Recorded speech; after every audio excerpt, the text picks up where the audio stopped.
మనకు స్వాతంత్రం వచ్చినప్పటి నుంచి వేల సమస్యలు, వనరుల లోటు, పేదరికం, భౌగోళిక అసమానతలు, కుల మత భాషా విభేదాలు, ఈ దేశం ఇలాంటి అనేక సమస్యల మధ్య నుంచే తన కలలను కూడా వెన్నంటి వేసుకుంది. అలాగే దేశం కలలు కన్నది ఒక రోజు అంతరిక్షంలోకి మన ఉపగ్రహాలు వెళ్ళాలి, చంద్రుడి మీద మన జెండా ఉండాలి, మంగళ గ్రహాన్ని మనము కూడా చేరాలి అని. అటువంటి కలల కనడానికి ధైర్యం చెబుతూ శాస్త్రవేత్తలు తలదించకుండా కష్టపడి పోరాడితే అదే ఇస్రో అనే భారతీయ అంతరిక్ష సంస్థ రూపంలో మారింది. ఈ రోజు ఇస్రో చేసిన ప్రయాణం నాసాతో పోలిస్తే సాంకేతికంగా మాత్రమే కాకుండా ప్రామాణికత, సామర్థ్యం, ప్రజలతో సంబంధం అనే విషయంలో గొప్ప స్థాయికి చేరింది. నాసా అంటే విశ్వాసం, ఇస్రో అంటే గర్వం. నాసా అగ్రదేశాలకు ప్రతీక, ఇస్రో అభివృద్ధి చెందుతున్న దేశాల ఆశ. నాసా స్థాపించింది 1958లో. అప్పుడు అమెరికా, సోవియట్ దేశాల యుద్ధాల సమయంలో స్పేస్ రేస్ ప్రారంభమైంది. అమెరికా ప్రత్యర్థిని ఓడించాలన్న ఉద్దేశంతో నాసా స్థాపించింది. 1969లో నీల్ ఆర్మ్స్ట్రాంగ్ చంద్రుడిపై అడుగుపెట్టి చరిత్ర సృష్టించాడు. అమెరికా అంతరిక్షంలో తన ఆధిపత్యాన్ని కూడా చూపించింది.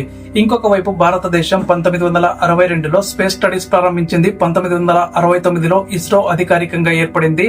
అప్పట్లో మన వద్ద సైకిళ్లపై రాకెట్ భాగాలను తీసుకెళ్లే పరిస్థితి ఉండేది. అయినా మన శాస్త్రవేత్తలు తమ బలాన్ని ఎప్పుడూ కూడా తక్కువగా అంచనా వేయలేదు.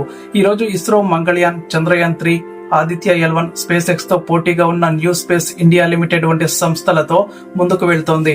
నాసా తన James Webb space telescope, Artemis moon programme, Europa Clipper వంటి విశ్వ మిషన్లతో విశాల విశ్వాన్ని శోధిస్తూ ఉంది. ఇస్రో తన ఖర్చును తగ్గిస్తూ, పనితీరును పెంచుతూ ప్రజల జీవితాల్లో మార్పులు తెచ్చేలా పనిచేస్తోంది. ఈ మధ్య వచ్చిన ఆదిత్య L1 ప్రయోగం సూర్యుని పరిశీలనకు దేశం వేసిన తొలి అడుగు. అదే సమయంలో నాసా యొక్క పార్కర్ సోలార్ ప్రోబ్ సూర్యుడి వలయాల్లోకి ప్రవేశించి నాసా సాంకేతిక స్థాయిని ప్రపంచానికి తెలియజేసింది. ఇక నాసా మనుషులను మళ్లీ చంద్రుడిపై ఉంచేందుకు ఆర్టెమిస్ 2 కోసం 2025 చివరిలో మిషన్ ప్రారంభించబోతోంది. ఇస్రో మాత్రం తన గగనయాన్ మిషన్ కు 2025 చివరిలో తొలి టెస్ట్ ఫ్లైట్ విజయవంతంగా పూర్తి చేయాలని చూస్తోంది. ఇప్పటికే 2024లో అన్క్రూడ్ టెస్ట్ ఫ్లైట్ అంటే TVD1, TVD2 విజయవంతమయ్యాయి. అంతరిక్ష వ్యాపార రంగంలో కూడా ఇస్రో తన ముద్రను వేస్తోంది. 2024లో తన తక్కువ బడ్జెట్ ప్రయోగాలతో 9 దేశాల ఉపగ్రహాలను ప్రయోగించి 290 కోట్ల రూపాయల ఆదాయం తెచ్చింది. ఇది సెకండ్ స్పేస్ ఎకనామీగా ఎదిగిన స్థితిని చూపుతోంది. అలాగే నాసా, ఇస్రో కలిసి రూపొందించిన నిసార్ ప్రాజెక్ట్ అంటే NASA ISRO synthetic aperture radar 2024లో విజయవంతంగా ఇండియాకు చేరింది. 2025లో ఇది ప్రయోగానికి సిద్ధంగా ఉంది. ఇది భూమార్పులను అత్యంత ఖచ్చితంగా ట్రాక్ చేయగలదు. ఇది ప్రపంచంలోని మొట్టమొదటి డ్యూయల్ బ్యాండ్ రాడార్ ఉపగ్రహం. ఇక ఇస్రో యొక్క భవిష్యత్ లక్ష్యం భారతీయ స్పేస్ స్టేషన్ నిర్మాణం 2035 నాటికి పూర్తి చేయడం. నాసా ఇప్పటికే ISS ద్వారా మానవ నివాసానికి కొత్త దశను తెరిచింది.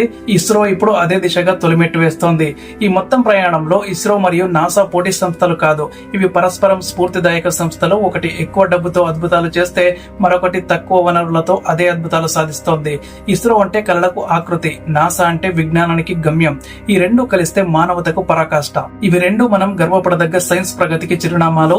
2025లో కూడా వీటి ప్రాముఖ్యత తగ్గదు. మన ఇస్రో ఇప్పుడు ఏ దేశానికైనా అసూయ కలిగించే స్థాయిలో ఉంది. నాసాను ప్రపంచం ఎంత అద్భుతంగా గౌరవిస్తుందో ఇస్రోకి కూడా అదే స్థానం వచ్చే కాలం దగ్గరలోనే ఉంది.